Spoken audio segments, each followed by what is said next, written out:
the way I was passionate about cars and how I'm passionate about hip hop, he was passionate about business. Mm-hmm. Like he saw business as this fun playground of ideas and creations. And when I was pushing, on him to learn about records and hip hop and all of this, at that time he was like, yo, you need to get on this marketing. It was his joy. Yeah, man. And that's kind of dope for a brother from around the way. Like, that's incredible when you think about it. Big Boys Neighborhood. Beautiful day in the neighborhood, ladies and gentlemen. Welcome back to the neighborhood. Glasses, Malone, Glasses. Welcome back, my brethren. Hey, man, Glasses, you one of those people where I could just kind of leave my mic on and leave.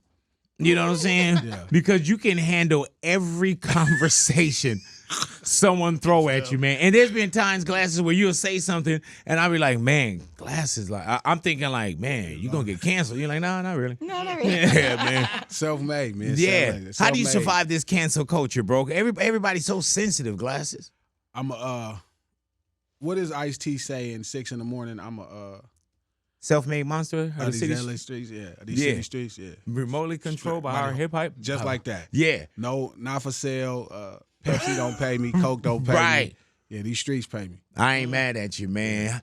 Glasses, how long you think you been in? Did you grow? And I ask this a lot of people. Did you grow up with hip hop? Did you grow up with music in the household? No. So I did grow up with music in the household. My mom is like, rest her soul is like, I'm talking about buy so many albums. Yeah, go man. to one stops. Yeah. This is how many albums she's buying. She's going to one stops, not just the record store. She's going to one stop to get the best deal on 20 albums that came out this week. Gotcha. So I had no interest in making no music for a long time. Mm-hmm. It didn't start happening until my brother came on from YA. Shout out to K-Style, and he wanted to rap. I was 22. I was already selling. What? Yeah, I was already selling PCP full time at the time, gang banging, low riding, the normal. And, the norm. Yeah. The norm. From where we from. Yeah. You know what I mean? Not nobody else. But easy you call. just living, right? You yeah. just living I didn't know culture. that it was 22 though, bro. Yeah. It was late. That's why certain things is happening right now, because I never stopped. I never gave up. I never put it down. And I went through this whole tangent of learning. The last time we talked, when I was here in 2019, 2020, and I was telling you we was talking about Tupac Must Die, and I was like, I was just kind of concluding like this sabbatical of learning about hip hop from 2011 to now. So everybody's talking about how good I am now, and it's like, yeah, I'm just really kind of finding it. Floyd and them been fighting since they was 6. Right. I started at 22, so my peak and my prime is gonna be a little later than the average person. Dang, hey man, when you did the Tupac Must Die, right? People didn't know how to receive that, huh? Yeah, that was a different type of hip hop. Nobody hadn't seen that energy since the late 80s. Right. Like the last time you see these ideas and you give this culture this perspective that hasn't been had. That's not normal today. I think people, Glass, I think they just saw and heard the title. Yeah. You know what I'm saying? That's just like a book on the shelf, and you're like, no, you got to open it up and read the book. Bro, Dre had me in the studio. That's at Studio One, right? He's like, yeah, man, I don't know, why would you do that, G? Like, it's just love and I'm like, what do you mean? Like, you made that F Tupac song. I was like, that's not you the didn't song. listen. I was like, you hear the song? He was like, no, I didn't listen to it. I saw the top. I'm like, again, like I said then, I thought the title was hella Shakespearean. Right. You're not an artist. Street, you're a painter. Yeah. Like, nobody. If you jump me, I'm not gonna say, Big D must die. Right. That just would not be how I would say it. So to me, I thought the title was hella Shakespearean, and it was a great movie title. But what did you mean by it?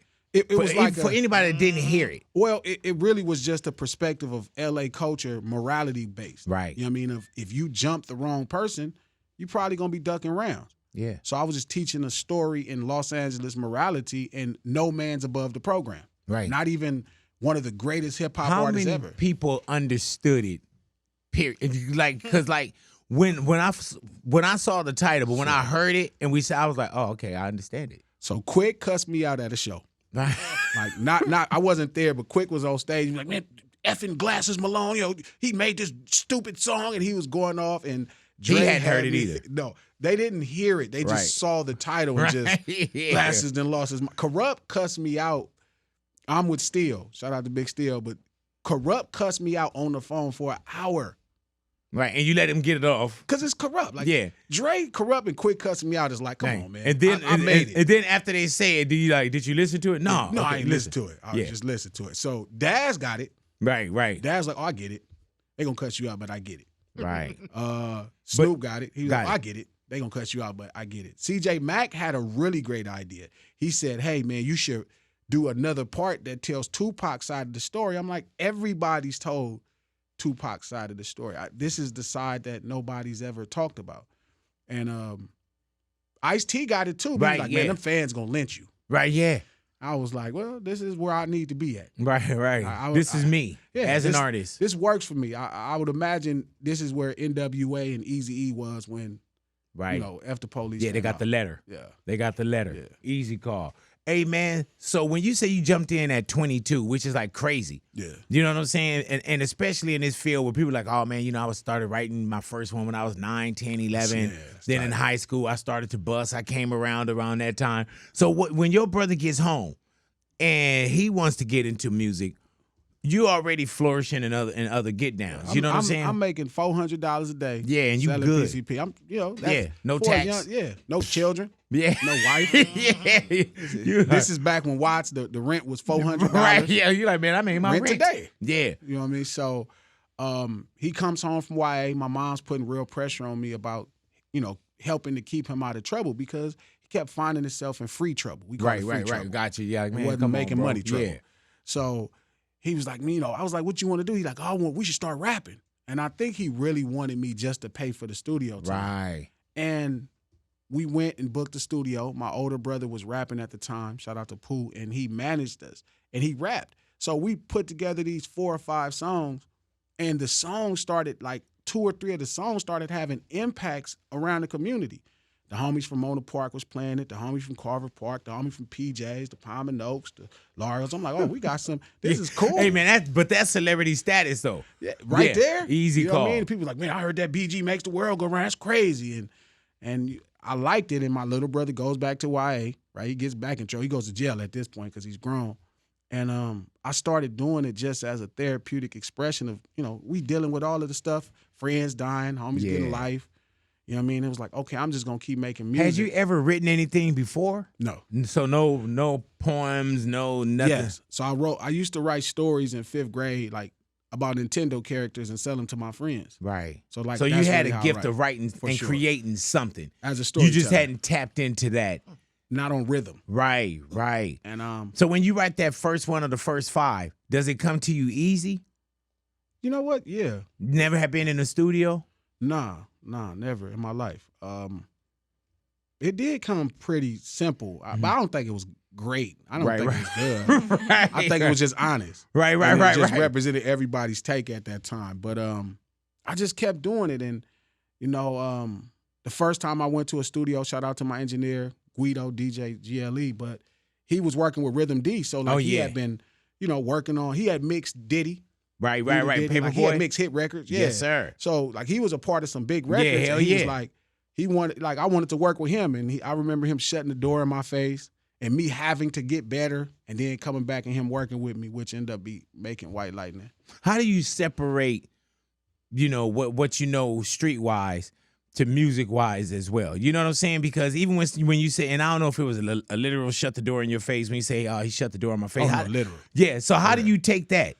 Well, I'm a competitive person. Okay. You know what I mean? So that just kind of got me going. Like, oh, you don't think I'm good enough. Right. I'm one of them type of people. Oh, okay. I'm not.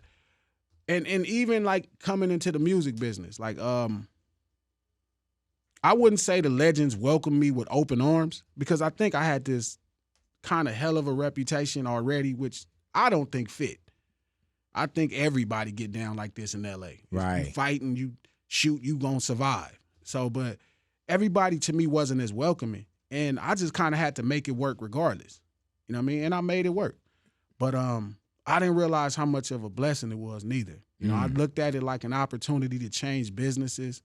And definitely to express myself, but not realizing how it was made for somebody that come from where I come from. Hey, man, and early on, there is no hip-hop money, especially when you rolling already. Yeah. And I'm pretty sure at some point you still had to do a lot of this and a lot of that. You know what I'm saying? Well, I committed. Yeah. I stopped really hustling completely because when I pressed play on Dr. Dre on White Lightning on the song Dinero, like somehow we crossed paths, and he was like, "Yo, you should be doing this for a living." I was at a beach party he had at that house in Malibu, and he brought me up there to play the music, and he was like, "Yo, I could play it." My wife. This is when he was married to the woman at the time, and he was like, "My wife is calling me. I could play it by myself and call you and tell you what I think, or I can play it for this whole party." My brother was like, "Oh, you could take you could play it for the." I'm like, "You could play it for the whole party," and I remember him finally getting to that song, playing it like, "Yo, you should be doing this." And I remember how much that little bit Dr. Dre gave me that changed my life. Yeah, and I was like, "Oh, I could do it." And it could have changed it another way too, though.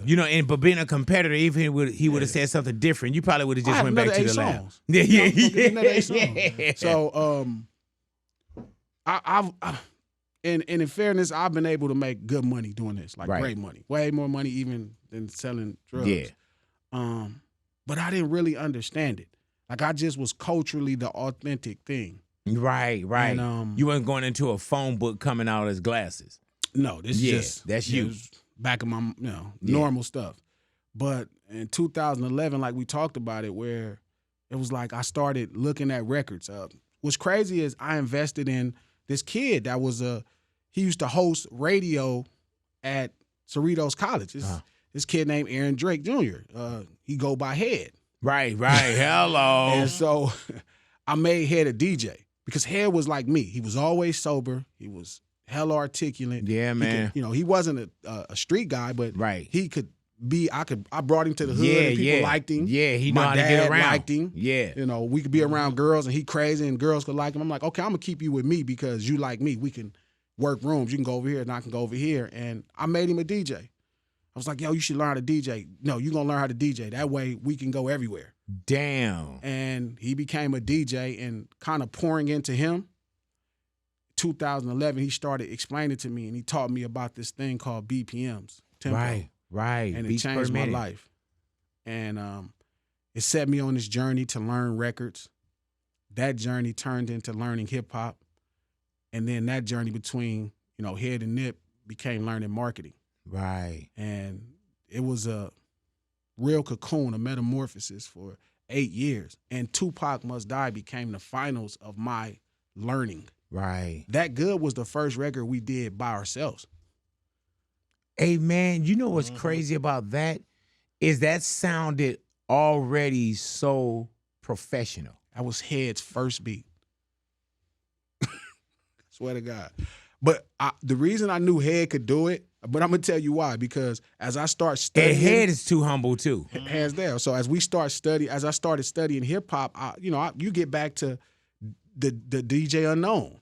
You get back to, Egyptian Lover. You get back to, Eric B. and Rakim. You get back to Polo and Coogee Rap. You get back to Jay and Run DMC and Jeff. So I'm like, I remember calling him like, hey, you got to make my song. This is how it's going to work. This is how I'm going to get in the party. He was like, I don't know how to make beats. I'm like, yes, you do. Yeah. Because all of these guys knew how to do it, and you're as smart as anybody in these dudes. We saw DJ, all of them. Shoot, Dre, to where Dre, turntable, DJs, DJ Pooh, you know what I'm saying? Man, shout out to Pooh. And it's crazy because I was just looking at, just doing my research, and I seen that Surgery song. Yeah. Dr. Dre. Yeah, Wrecking Crew calling Dr. Dre to surgery. So I remember telling Head, like, yeah, you gonna make it. He like, I ain't never made a beat. I'm like, trust me. You can. We got enough people. Shout out to Tommy.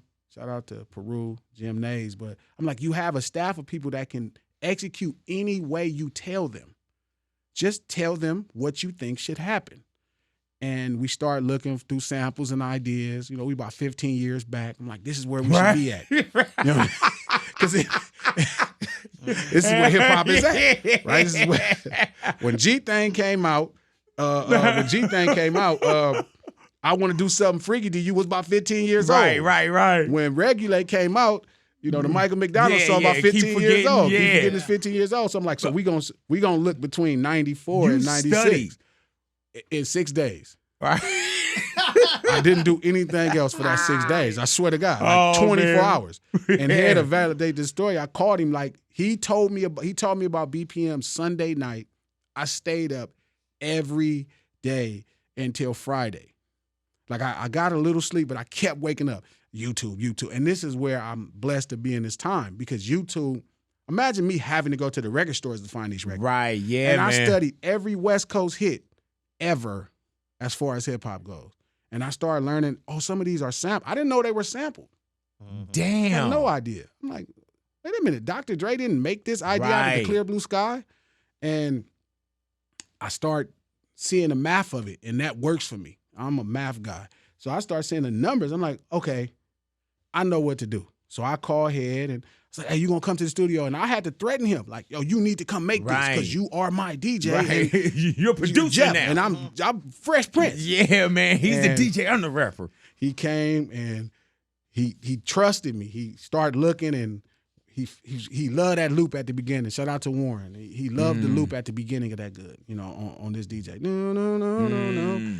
He's like, okay, take that. And I remember specific things he chopped. Like, if you listen to the chop of that sample, like the 3 and 4 is chopped clear. So it's only and that's head on his first get down. First beat is my biggest record. That's crazy, bro. And like I said, head is quiet. Head is quiet, and man. He's not. He's such a monster. I'm just talking about. But he not gonna say all. Like sometimes other people got to tell your story too. Yeah, because you won't. And you know what I'm saying? He told him, and Jim Nays co-produced the idea with him, and Jim showed him, and Peru doesn't get enough credit. Shout out to my homeboy from Peru. We call him Peru, but he had the rhythm, the way the Shakers play. And Tommy Guns, shout out to Tommy Guns, my Mexican partner. He did so much work on cleaning it up. We went to Ty's studio and had Ty do the opening. Head heard it, yeah. Head heard it like it was my version of Ain't No Fun. So he wanted to open it up with melody. So he had Ty do the first verse. This is Head, right? And we send it to C Ballin. C Ballin does the hook. Shout out to C Ballin. And Tommy just brings that whole thing together. And I remember we finished it probably in about 4 days. And I didn't know what to think because I had never heard nothing like this. This was before everybody started sampling and chopping, the records from out the 90s. And my buddy that's more of a backpack rapper, Quiz, he was like, hey, this is a hit. I don't care what nobody else saying, this is going to work. And it ended up being the biggest How do you song. come out the gate with that? Because of course it's so authentic. And you was like, man, we were learning, I was staying up, you studying. Sure. Yeah, that's like sober. getting an A on Sober. Always sober. Always aware, so I can grab everything a lot faster than most people because there are no moments in my life that I'm high or drunk. Like, I'm sober all the time. Right. Have you ever been? Never. Never. So I grab everything. Boom. I grab Never had anything to drink? Never. Right, I want that. Yeah, so I can pick everything up. So it's a little luck, but it's also like we put so many ingredients and kept it genuine. And also I was tired. I was going to the parties, and I didn't realize hip-hop was a party. But we would go, and I was getting my ass kicked by Problem every time in the club, and YG every time in the club. It's 2011, and I'm like, man, I don't want Head to play my songs in here. It might start a fight and get somebody killed. Right. But I also didn't want to be voided of that space. Like, I was like, yo, I need a song in a party. Right. Like, I need to. I like girls. Like, yeah, you're like, I don't satisfy the hood and the surrounding areas. Like, man, I need to, bro. Where are the girls? Yeah. And we made it, and I remember we put it out, and at this time it's crazy because I was jogging. I went through this phase where I fell in love with jogging before I hurt my leg, and I remember it was like we put it out probably 6 months later, and we put it out on a Thursday, and I remember I was jogging a Monday, and I saw a girl turn the corner playing the song. Wow. And that was like the first time I saw girls playing my song. And you knew. I was like, okay, this I can is do it. this. And that set me on this whole path of learning records. And you end up back at Ray Charles. Like, you end up back at the earliest urban music. And you start learning about hip-hop. Now I'm having dinners with Eric B. Right. I'm taking him to fish markets in New Jersey for lunch. And I'm in front of the Segwich in the Bronx. Right. I'm asking questions to Fat Joe and so everybody. You studying. Like, I'm in. Yeah, man. Like being a doctor. Me and Nip is on the phone. I'm texting him a million questions about marketing. Okay, and I was like, okay, I think I got it. Like, I knew I had it, I had it at the Skeleton. And I said, if I know what I'm doing, then Tupac Must Die is going to be the most talked about song for 2 days. And ended up being a week. Right. God. I heard that. Yeah. Hey, man, I love when you said that everybody was like either cursing you out or didn't understand it. Which is the point of it. Right, You know what I mean? yeah. It's supposed to be intricate. That introducing to such a new idea that people don't know what to deal with. You know what I mean? And I was able to talk to Yella and ask questions of different people about what it was for them when, you know, F the Police came out. Yeah. I didn't really, you know, and he was just telling me how tough it was. Today it seems like they was the hero the first day. Oh, yeah, It came out, they was like, oh, it's the right song. It was like, nah, they was like, man, it was churches talking bad. Oh, yeah, black bro. community, wealthy people. Like, how dare you getting get the police arrested off upset. stage, running, no, can't get in the building. Like, oh, it was a mess, bro. So I knew what to kind of expect. And it was a little bit easier than I thought, but it was weird having random white people threaten my life in my DM. It was just like I'm gonna come to watch and do. It's like, bro, no, you're not. Please do. Don't do that. Son. Yeah. Don't do that, white man. Yeah, Please don't do that, brother. This is not gonna work out for you. Yeah, I would love to see him try to get up and go talk to even Glasses. ask. And he's like, I got your address, and he had my father's address that I grew up in and watched. 2332 Eastern High. I was like, please don't go over there, Mr. White Man. Right. This is not gonna be cool. Unless, you know, all your life insurance, everything is, if everything is up and that's the way you want to go. Please, sir. So, yeah, man. But I knew it was special when all of the people that I grew up listening to and enjoying their music, when it affected their life. Yeah. But you know what I got from that too, Glasses, is it wasn't shocking. No. You know how some people just say anything to say something so people can look, and it's like, oh, like you stood by it, you felt it, you took your time with it, and when you listened to it, I understood where it was coming from. There's just some people that you're like, oh, do this, and like, oh, man, you just doing it just because it's goofy. No, So as I studied hip hop and understood it as street urban culture, I started looking up the word culture, like the etymology of the word and aspects. And one of them, like, it's so hard because the West Coast has been at the forefront of street urban culture. Like, everybody knows us. 40 years. Yeah. Like, it's people arguing with me about gangbanging. I'm like, yeah, I'm a gang member. Like, I'm from a gang. And they like, no, but I saw colors. Right. I heard NWA. You can't tell me. And it's like, this is how long culturally we've been at the forefront of the show. Like, everybody knows the biggest drug dealers from LA. Right. There's TV shows made about the greatest, drug dealers, gang members. The biggest thug in the world was executed. Today was the day he was actually the anniversary of his execution. Like, everybody knows everything about us. They know what we drink. Right. They know the clothes we wear. What we drive. They know everything about us. Man. And now I'm trying to carve out a space for myself, that hasn't been, that hasn't been showcased. And morality to me was because that was the deepest part. It was like, okay, nobody's went here. Everybody's went with cuisine. They know we drink 40s and barbecue. They fashion. They know we like Dickies and All Stars. And this is how deep I'm into it. Like, the words themselves. And I was like, oh, morality. What can I teach them that we understand is right, even if nobody else understands? And that was one of those conversations. Man, what's the new project that you have here? Cancel Deeez Nuts. Right. Right. Yeah. And why canceled Deeez Nuts? The same thing, man. I feel like the West has always led with attitude. Mm-hmm. We are this is the wild, wild West. We are the centerpiece. The centerpiece. You know what I mean? Right. Of Negroes with attitude. Mm-hmm. That energy is missing. It actually happens to be my energy. The game has opened up a space for me. Right. I'm here. I'm ready, and I'm here for my time. Hey, man, I remember Ice-T saying the same thing years ago when my man was like, man, I knew the pimp game. And he was like, it was like somebody just dropped it into my hands. Like, it dropped it into my lap. Like, I knew that. And that's what we got Ice-T with, every pimp player song is Ice-T. Yeah. So you saying like, man, this is low-hanging fruit for me, bro. They say luck is when preparation meets opportunity. Right. I've prepared over the last 12 years outside of my personal just existing and surviving, and the opportunity is now present for attitude. Like, God couldn't have made a better time for me. It's perfect. And this is the project to kind of walk in the door and the hard work to go with it.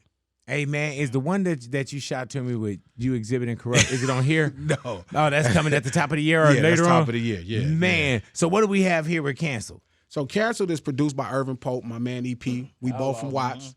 EP did Doctor's Advocate. He did stuff on Doctor's Advocate. He executive produced LAX for Come Game. on now. Hello. Yeah. Right? He produced tons of Scarface, a lot of his last stuff. You know what I mean? Great records. He played on Kanye's first 3, 4, 5 albums, won Grammys. Just this ultimately dope brother that I knew the whole time and happened to be from Watts. Right. You know, Watts ain't that big, so the fact that he's from Watts, it was important. And we've been working since 2008, so we decided to do a whole project. And took us a while. We met finally at a place, and we just started building from there. And, man, we just made this amazing piece of work. To me, that's a recovery mission of culture. You can get that attitude back. You can put some lead back in these brothers' pencils. Because right now, and talk to me about why it's so difficult. Not just on the graffiti side, like blending in. I can't. Like I said, Glasses. I can't read these titles, man. It's graffiti. Not only is my eye bad, I grew up with graffiti, Glasses. Yeah. But it. You just know the song. He looking at it. He looking at it too. Like, canceled. I couldn't read this, but I think that was the. No. But what's funny is you're supposed to listen to it, and then when you listen, you know the song title. Like, oh, I get it. Hey man, you know how you were back in the days you were going to a store, you didn't know the name, but you just knew the song. Like it goes like that. That's it makes me think of Al Bundy. Yeah. What he said. I just figured out that's the Beatles and go to him. Yeah, that's funny. But yeah, so that's what this is. Yeah, is this and not that is this a passion project for you, but everything is passionate, man. But just the body of work that you put together, the collaborations, like for one, I always got with you, Glasses, that you're very meticulous, calculated. You know what you want to do. Yeah. Is that what you did with this one? Guaranteed. Yeah, man. One of the most important things on this project was introducing Player Ham's kid, the LA Giants. Really though? Joey Westside and Deuce Mac, Player Ham's kid, the LA Giants. And having a project that fit us together, like EP put together some amazing stuff, and like you could hear us together and you could hear them in all their glory. Like you could hear exactly all of the tunage that Player Ham and DJ Quik put in them. And it came out crazy. Being able to go to Sugar Free, using cocaine. Like I had cocaine. My God. I had Jelly Roll do some like crazy ideas and they just all sound great. But this is, so people are telling me it's my best or my best project. But I think more than anything, it's the most me project. Like you probably never got as much Glasses Malone as you get in this project. Everything else is more or less a part of who I am. Like if Glass House 2 is more of my attitude, this is more or less how I think, how I talk, how I socialize with other people. Like me and the Giants together, like I finally got other artists next to me who can, like I can make a song with Deuce Mac about Sundays in LA about low riding. Like there's not a lot of artists in LA that can really tell you about low riding on Sunday. Us, US with Cam, it's about our contributions as Black people in America and where would this place be without our contributions? So to have Joey Westside and he's able to do that. Kanye should have never married that chick. Yeah, man. Sugar Free. It's like, come on. Hey, man, that's another one, too. Yeah, man. Yeah. So I just feel like it's the most me project, and everybody else is telling me it's my best project, it's a classic, and blah, blah, blah. But to me, it makes me, like I said, it's that time and space has opened to where it's like I'm prepared for the opportunity. I wasn't the first time. I'm prepared for the opportunity now, and I'm coming for it. Hey, man, you about the most out the way brother too, though. You know what I'm saying? And by that I mean I don't get a lot of, man. Oh, did you see Glasses last night? He was there. You know what I'm saying? Nah, because they wasn't no Chris, y'all. Yeah. I'll be no Chris. Or I don't get like, Big, man, I need to come through with this music, Big. You know what I'm saying? Like most of the time, Big, when I send you music, it be for you. Yeah. And I saw that. I saw what I opened last night. He was like, man, he got me. Hey, man, and I told him, I said, man, he sent me a song. I opened it last night. I think you sent it November 25th. Yeah. I called him up. I said, Glasses, no, I didn't open this, huh? And you was like, yep. Because as soon as I opened it, bro, I was about to call you before your first verse was over. Yeah. But I was like, let me hear the whole song. Yeah, it's dope. Yeah. I send songs to you. I send songs to Ice-T. Right. I send songs to Sugar Free. I send songs to Kurupt.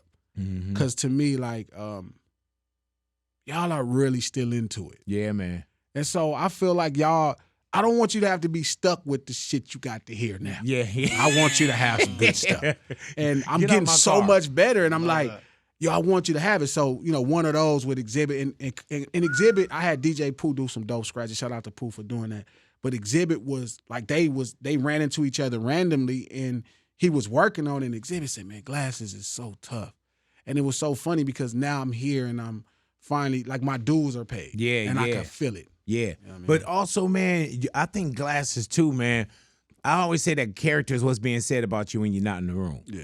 And I ain't never heard nobody say nothing crazy about you because your character. Yeah. And there's even times where I remember you called me one day. I remember where I was standing at. Mm-hmm. And I answered my phone. I was like, Glasses. You was like, Big. Yeah, don't get into that shit. You probably don't even know what you know what I'm saying? Yeah. Stay out there. And that's all he said. You said, hey, Big, I was like, say less, bro. I try to do that for all of the. Man. I ran into some guys yesterday and I'm like, man, don't throw your opportunity away. Yeah. I try to be that voice for people. I know exactly where I was standing, what position I was in. And as soon as I answered I the was phone, you didn't even say hello. Yeah, I was compelled because the people that I truly enjoy in this business, I don't need them in nothing extra. Right. Because my problem is I'm not the kind of person that's going to stand by. Right, yeah, I got you. I'm just not. I'm one of them people. Don't mess it up for me. Right. Because if you get Yeah. some stuff, now I'm going to be in the middle of Yeah. it trying to solve the problem. Yeah, it's just anybody that's trying to do any guesswork. It wasn't nothing on mine. Yeah. You know, Nothing it to wasn't do with you. Yeah, but somebody was could something that, yeah. somebody could have put a big net and try to pull everybody in. Stay out there. And you was like, nah, Big. I was like, hello, Big. Yeah, stay out of that, man. I was like, man, say less, bro. Yeah, I tell the homies all the time, stay out of it. Yeah, man. I'll be proud of this. I'll be proud of how far we came. And me and my mom used to, going to school, used to listen to you and like to be able to talk to you and, share music with you and give you an opinion on life is special. Hell yeah, so man. I want to keep you around. And I you don't never need you know getting where it's none of coming this from. stuff. Yeah, you never know where it's coming from, bro. All righty, now, Glasses. I just want to get some vision through Glasses. Sure. And Glasses, you don't wear glasses anymore, huh? I got contacts. Yeah, so I got my it's still I still got Glasses, my Malone. glasses. I'm about to say something real stupid, but I get it all the time. Sure. Like if I would have started calling you Contacts Malone, like people all the time since I lost weight, I hear it all the time. Oh, we got to start calling you Big Boy. Then I gotta laugh like I never heard it before. You know what I'm saying? Like, I'm still Big Boy. I'm still Big. So I was definitely not gonna call you Contacts Malone. Thank you. All right, now seeing through the eyes of Glasses in the neighborhood, man. Glasses, are you a New Year's resolution kind of person? No. Not at all. I'm today. I told everybody today. And whatever you could do right now, you'll do right now. Don't need to wait till the top of the year. We ain't got to wait 17 days. Right. We got to wait 12 days. Yeah. 11. Just do it right now. All righty now. Snatch and grabs going on in L.A. Yeah. How do you feel about what you seeing? I'm proud they not snatching it from people who don't have it. Gotcha. Wow. Like, I think you're going to get in trouble. You're going to go to jail. But at least you're not snatching it from people who don't have it. Right. But see, you think about big retail, too. Yeah. I'm talking about some of these little mom and pops, Yeah, too. that's not cool. They in there tearing them up. They don't do the mom. Yeah, right. I'm talking about when they do Macy's. Right. And no disrespect to Macy's. But you Macy's. Right. I'm glad. Don't do, the Miracle Market on Compton. Right. On It's all going to come back to us in pricing, though. Yeah. Exactly. Yeah. But I don't like nothing out of Macy's anyway. Right. Yeah. They don't sell Cortez. Right, yeah. What you going to get out of there? All righty now. This is through glasses, man. Super Bowl 2027. Yeah. They say it's coming back to SoFi. Yeah, Nice. LA. That's crazy, right? Yeah. That turned around real quick. What did you feel about that last? And I'm talking about not the last Super Bowl, but the last homegrown Super Bowl. With Dr. Dre, Snoop, Eminem, Mary J. Blige, 50 Cent, Kendrick. So Dre having that crowning achievement is important to me. Just as somebody who know him, like, yes, sir. He's an all right dude. Like, I'm glad that happened for him. But it kind of lends to the point I've been saying about Snoop being the greatest hip hop artist. Culturally, like what he represents, right? As a Crip, people feel like they can tell him what it is. And this whole time for 30 years, he's been telling them what it is. Right. To the point to where, 30 years ago, they wouldn't let him in England. He was like, no, you can't come here. Right. It's man. the devil. He's coming, and you can't come here. And the Queen had to get him in. to 30 years later, now he's cooking in the kitchen with Martha Stewart, crip walking on the world's greatest stage. Yeah, man. And you can't tell me there's a greater story in the history of hip hop than that. And did it his way, bro. And never changed. Yeah, man. Never and backed it down. You know what's crazy about Dog too, man, is that Snoop could not sell you anything, but he could pop up anywhere. Yeah. And people know him from 8 to 80. I said there's only 3 and I mean people, 8 months to 80. There's only 3 people more famous than Dog. And Jesus, Mickey Mouse, and Michael Jackson. Damn. Nobody else. Everybody else is a real argument. You're gonna argue. Like the Pope, like Snoop and the Pope might be the same stature. Damn. Like the Pope could walk in some malls, and like the Pope could walk through, the Fox Hills malls, and all of us ain't gonna know him. He had to dress up, and right. Snoop could walk in any outfit in Rome, Italy, and everybody gonna be like, that's Snoop Dogg. Right. And it's just from rapping. They all know he's a rapper. Mm-hmm. Like that's why I keep saying he's the greatest hip hop artist in the history of the world. You ain't getting no argument from me, man. Yeah. Dodgers signing Shohei Ohtani. Is that $700 million? Do you go to Dodger games? I win a couple times. Right. Right. Hey man, they said that the lease ticket is now some of them $1,000. Yeah, I'm bro. not going. $700 million, bro. Yeah. And I don't care what he deferring. That's $700 million real ones. Yeah, and people keep talking about, putting their kids in Pop Warner. Right. Man, if I had kids, they wouldn't play nothing but soccer and baseball. Yeah, hey, dude, I saw this glasses where they were talking about soccer players in their planes. Yeah. And it was like, I think I scrolled 6 times with soccer players that had their own plane. Yeah. Yeah. Soccer and baseball. Yeah, man. You won't be playing no like the pressure they put on football. They don't even want to guarantee them people money. Right. Right. Yeah, man. Basketball players, they be hunched over for their money.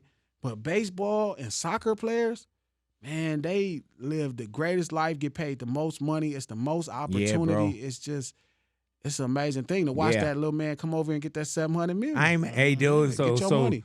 Baseball, soccer, and then I was to have my kids speak Spanish and Chinese. For sure. And I'm good to go. You're going to be up. You can go anywhere in the world and make you some money. Yeah. Just that. In a major way, man. All righty. West Coast top 5. Glasses Malone. Top 5 West Coast. Is that hard for you? No. Okay, because it's hard for me, bro. No. Snoop. Mm-hmm. I'm going to go Snoop, Cube, 40, Short, Ice-T. Damn. Yeah, I'm going to go with the god of gangster rapping, Ice-T. Mm-hmm. I got to put the Moses of gangster rap, right, which is Ice Cube. And then the Jesus of gangster rap, which is Snoop. Right. And then Short and 40 to make sure we balance off this gangster with enough player. Gotcha. I'm all in. Hey, man, had you answered that before? No. Yeah, and you know what? I don't ask top 5 questions. Yeah. But damn, I totally understood that. I'm all over the place. I even ask people don't ask me. Mm-hmm. Yeah, I understand. Yeah, I even ask people don't ask me. I'm sure Quik gonna be like, Glass, man, you did not. You would score all of the stuff. You and Dr. Dre would score. Gotcha. And that's not to say nothing, because Quik is a fantastic rapper too. Gotcha. So. Oh yeah. But these people all came out before except Snoop. Right. Okay. You're gonna think about it in the car too. Yeah. I might call him and preempt to this conversation. Let me tell you what happened, Quik. Yeah. I was thinking. And he like, hey, Big, could you 3-2-1 me again? Just add this into the interview, man. The state of hip hop now. It needs to be produced. It's too much. It's being programmed. It needs to be produced. Gotcha. A lot of the kids is programming on the keyboards, and they program it. They not producing the records. Like, the one thing about Cancel These Nuts is funny looking at it. I actually sell these from my website, thecripstore.com. Go ahead now. And what's www.thecripstore.com. You cleverly hit it there. Yeah. You were able to get the Crip store. You feel me? Yeah.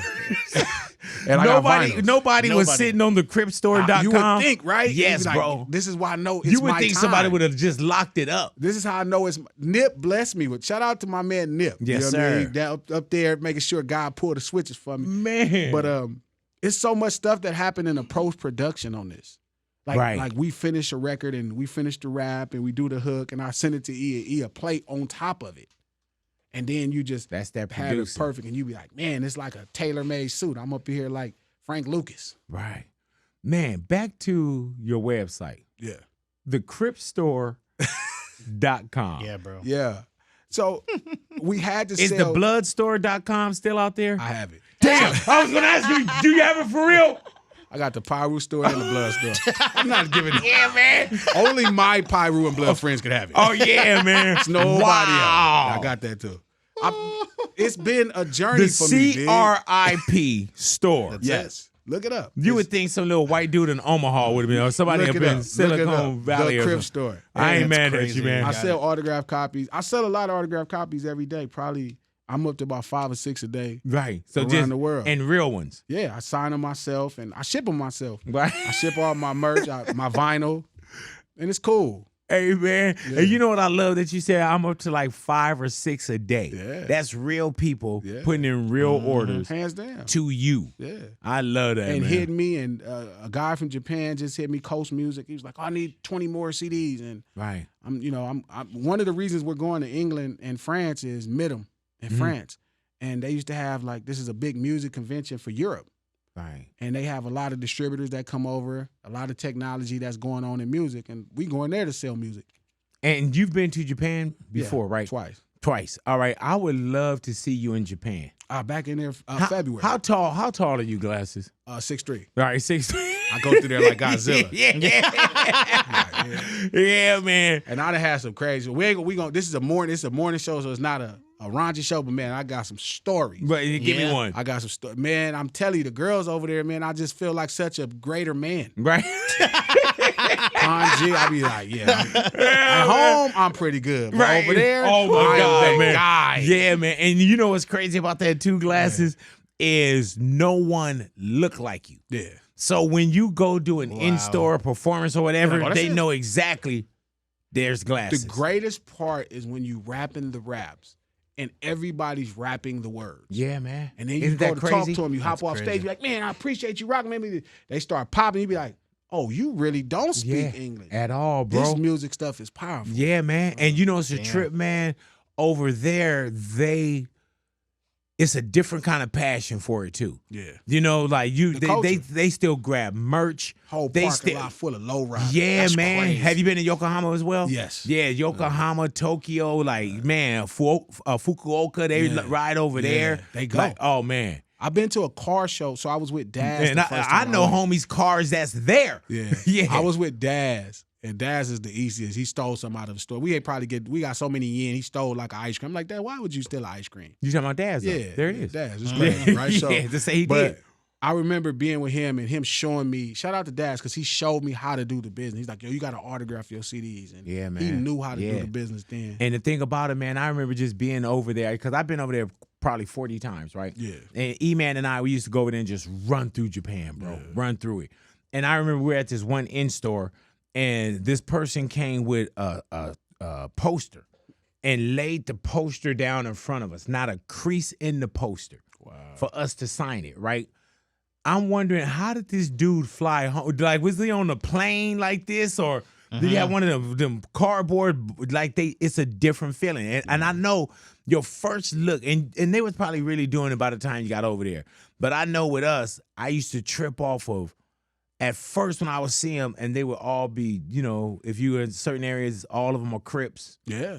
Then you go to, other places, all of them are Bloods. Yeah. And you'll look, and then there's sometimes, man, when you're looking, you thought you were looking at a Mexican. Yeah. A Mexican dude, because the way that they do the culture and what they wear. I love it. Oh, yeah, man. I love it. And I feel like it's our job to go trailblaze that in Europe. Yeah, man. I feel like the New York brothers been having too much free access, and we not over there putting our footprint down. But I seen too much stuff in France where they hella familiar with the street urban culture of Los Angeles. So I'm gonna go over there, put the flag in the sand, and get to work. Yeah, man. Yeah, represent us well, bro. You already know. Glasses, thank you for coming into the neighborhood, my brother. Me, man. Believe that, man. And we can find everything at the Crip Store. www.thecripstore.com. Come buy a CD. Hey, come man, buy vinyl. And you really own the Blood store too? I own the Blood store and the Pyru store. I heard that. They're mine. I'm going to pass them to my friends. Yeah. Nobody else is gonna take advantage of my And you idea. say you learned a lot from Nip, man. Yeah. Well, how special was brother to you? Man, funny, really smart, and the way I was passionate about cars and how I'm passionate about hip hop, he was passionate about business. Mm-hmm. Like he saw business as this fun playground man. of ideas and creations. And when I was pushing, on him to learn about records and hip hop and all of this, at that time he was like, yo, you need to get on this marketing. Yeah, man. And, to some degrees he right, because we're witnessing a generation of really, like a Sexxy Red is a fantastic marketing person.